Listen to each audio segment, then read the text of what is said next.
Hello mga ate, ngayon ipapakita ko sa inyo kung paano gumawa ng no-bake banana cake. Ito ang hinanda ng pinsan ko kahapon sa birthday niya. So maghahalo tayo ng banana, itlog, tapos paghaluin lang ito magiging itsura niya. Halo lang ng halo, tapos lagyan natin asukal. Pagkatagdag mo ng asukal, tansyameter lang yan. Depende sa'yo kung gaano gusto mo katamis.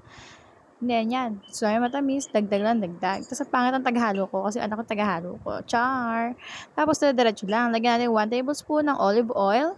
Tapos butasin ng gatas, gata ng kuko.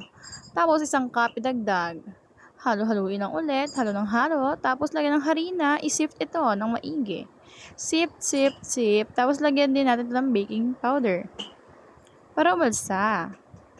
Yan, ganyan. Tapos, tuloy lang hanggang sa halu-haluin lang para maging ganito yung consistency niya. Dapat maging ganito, pak, magic.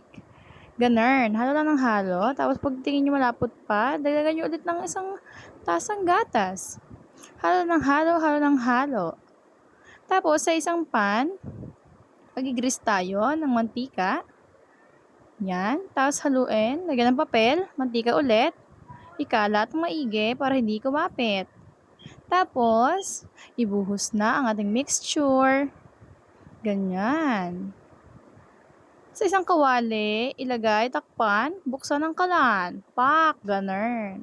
Magantay ng 30 minutos para maluto, syempre. Tapos, jaran! Magic! Ola, luto na ang ating banana cake. Ito magiging resulta niya pagtapos na maluto. Pak, ganun. O, diba? Masarap yan kahit pangit itsura niyan. Try nyo na, gawin nyo na din sa inyong tahanan.